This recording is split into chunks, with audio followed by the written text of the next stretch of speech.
What's good, YouTube fam? It's your boy Tony, aka Descendant of Chaos and Controversy, and as promised, I told you I was gonna come back with part two. Now, I know that when it comes to certain or particular narratives being pushed, the whole purpose of that being and the reason behind it is to advocate for a one-sided narrative, to make you believe mostly of or a part of supporting an idea or a concept that has half truths to it. Now, when I speak of validation, I speak to say that I'm not taking away from things that have occurred, what others have experienced, things that I know to be ingrained in history. Okay, even if it's not put on the table for people to learn, um, but it is available to look up and research. You know, and that's basically for you to do on your own accord. Okay, now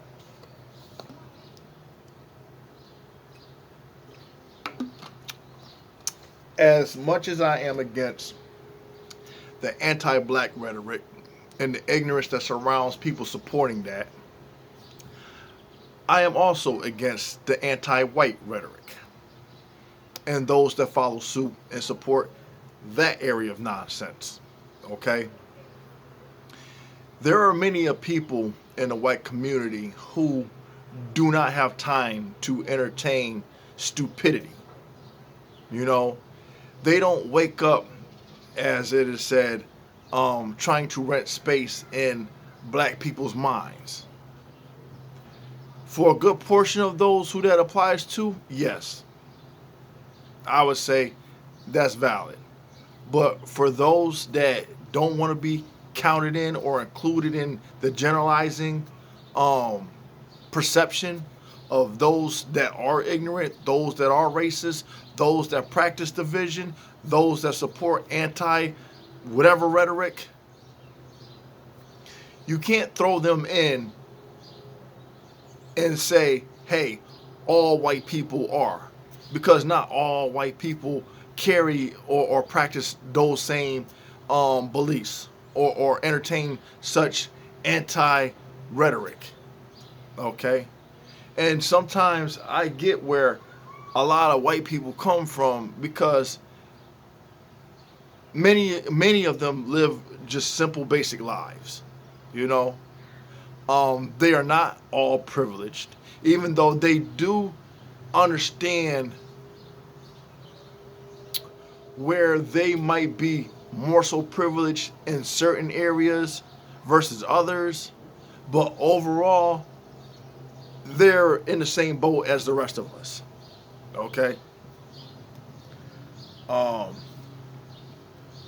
and I say that because for those that don't require the explanation or for me to go into further details of trying to explain that, is that when you have white people to say, hey, uh, I know that I got that get out of free jail card because I wasn't black, or I got away with this because I wasn't black, or I was able to get over because I wasn't black, or the focus isn't on me because I wasn't black.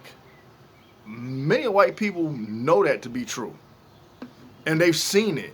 They've done, what do you call it? They've done, I don't want to say studies, but when you create certain scenarios where they try to see people's reactions in certain day-to-day settings. They'll put a black person in a scenario, whether it's like if they're walking with a gun, how the public would react, versus if a white person was to walk with a gun and how the public would react, or if you go shopping, or like if you leave a tip, or if you go into certain neighborhoods, or how people treat you in certain scenarios. Okay, and you see the comparisons of how it weighs more in the favor of one person versus the other.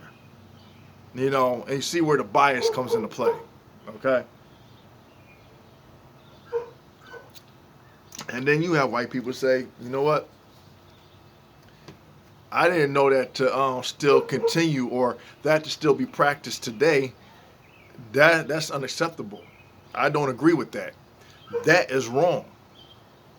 And when you have a person to take the time out who is white to say, that's fucked up, how can we correct this problem? You know, because obviously when you bring it to the attention of those that need to be made aware of, what's the initial response? Not my problem. It's never happened to me. Why should I care? You're white. Why should you be bothered by it? It seems like they got enough people in numbers to fight for a cause, you know. But getting to that, since I bring up history and speaking and advocating for the black community and all the things and acts against humanity that was bestowed on the black community, people are led to believe that whites were to be discounted in that equation. Okay? Now,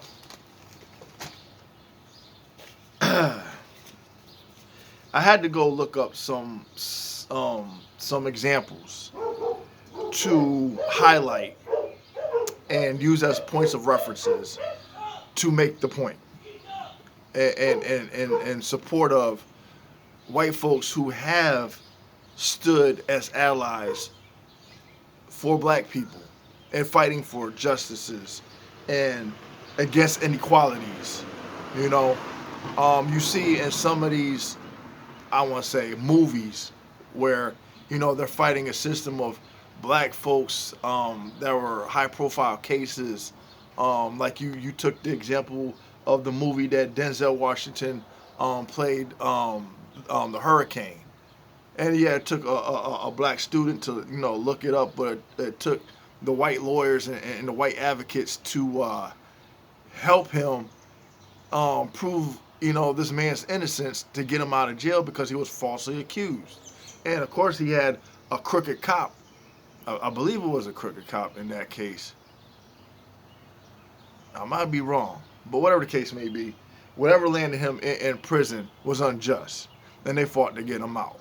Okay, so that's one example that I think people are familiar with when they look up the story of the hurricane. Okay, now you had a white woman by the name of Viola Luzo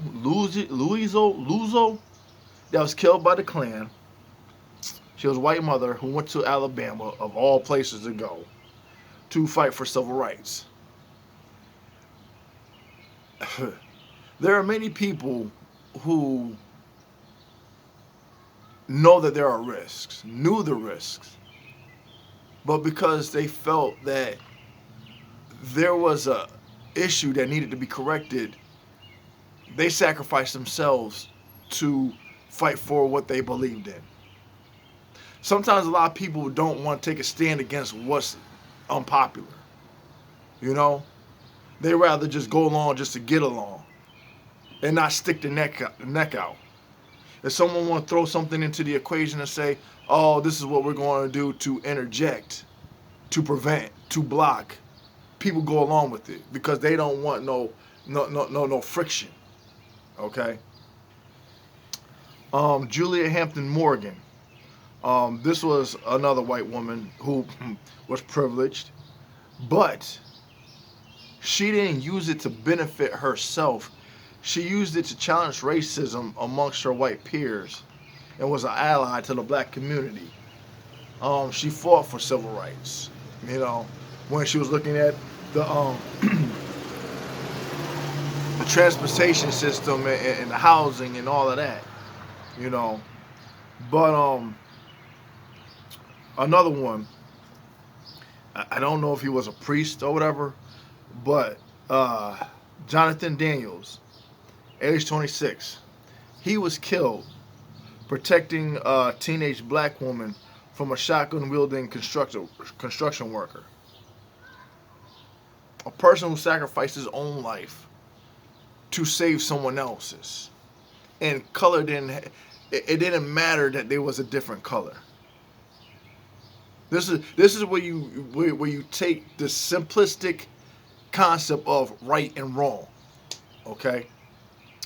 Now, I know I've brought up my gripe with BLM when it came down to the current state of finding black people still being found hung and is being ruled as suicide, but there is no evidence to prove that they did it themselves, that it was self-inflicted.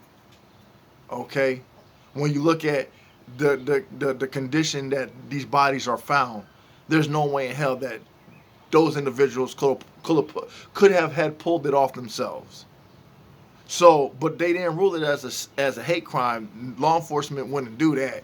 They just immediately ruled it out as it being suicide. And of course, BLM wasn't present to address it, to put fire up under the department's ass. But some cases got the attention of the FBI, who I don't really have too much faith in anyway, because it's just another agency. But they had to form an investigation to oversee some of these cases that were questionable. Okay, but between 1882 and 1968, you had a great deal of white people, along with blacks, that were lynched. I mean, the numbers were well over into the thousands. Okay, and they were doing comparisons between certain demographics, like in Mississippi, Georgia, and Texas, which was like highlighted as to be the highest amongst other areas to have a great number of lynchings. Okay, and then followed behind that was Colorado, Kentucky, California, Oregon, and other areas. Okay, but for those who are white that ended up getting lynched, some had to do with like crime, because that's how they dealt with, punishing people at that time, especially in the 1800s.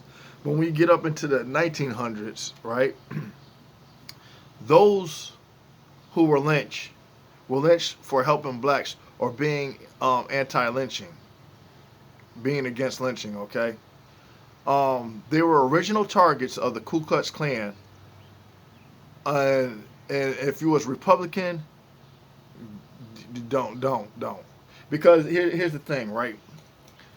And this is where, when you talk about political parties, and I had to look this up because someone challenged Roland Martin on the show, and I guess they caught him off guard, because when they brought up the fact that the Democratic Party in its original, format, was racist.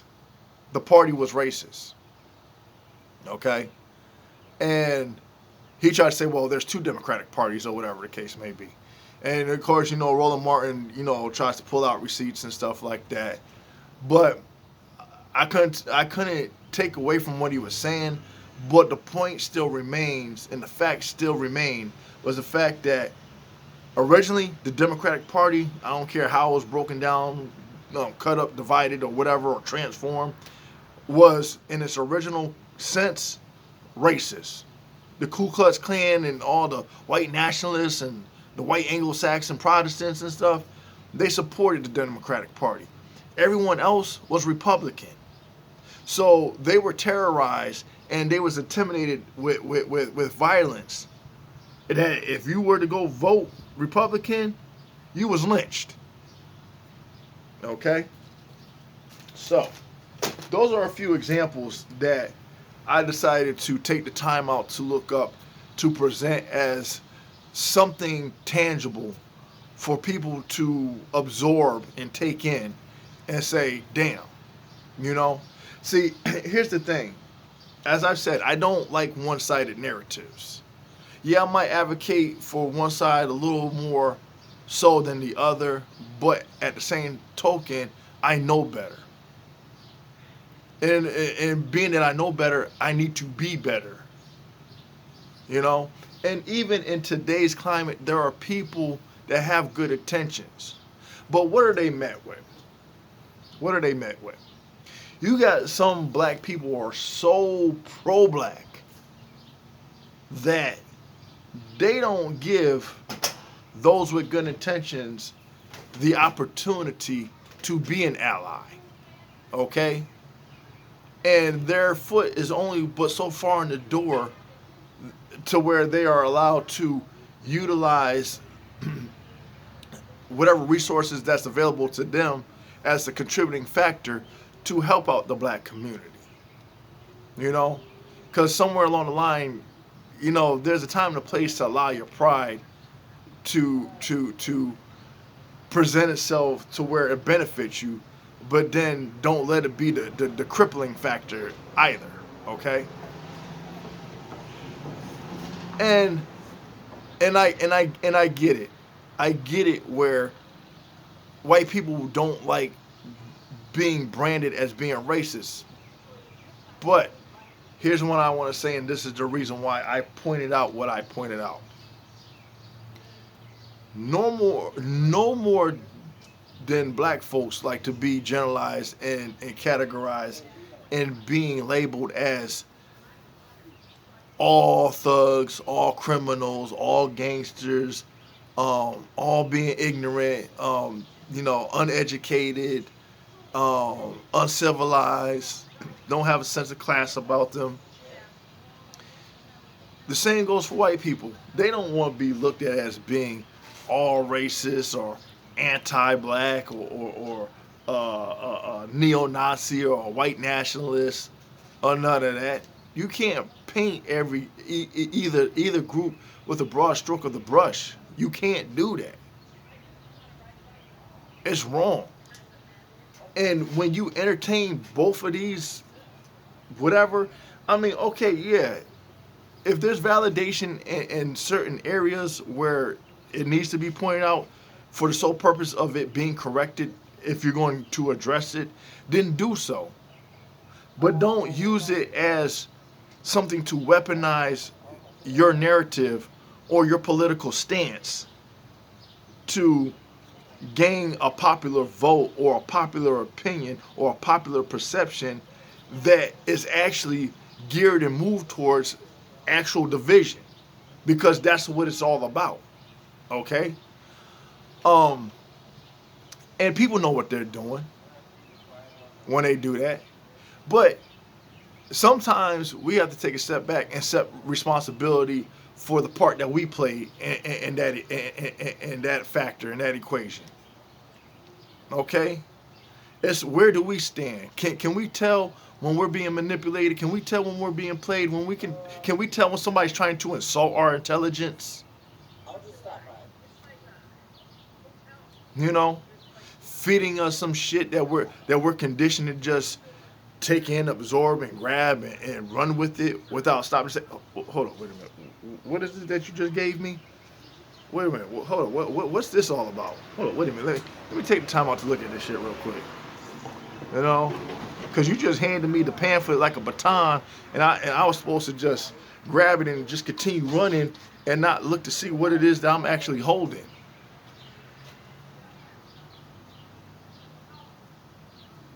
The point of that analogy is we don't take the time out to acknowledge the information that we're given, what we're being told, you know. But everybody's saying, look at the media, look at the media, look at the media. Yeah, the media has a big part to play in the general perception when it comes to presenting some of these stories and what's most popular, what's going to give them the most views, you know, the most ratings, you know. Because people love controversy. People love negativity. But when you push each side out the way and you try to find your middle ground, so to speak, and you're drowning out all the noise to find a sense of clarity.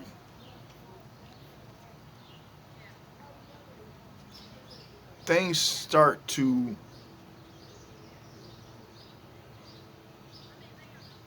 present itself in a way where you can see through all the bullshit.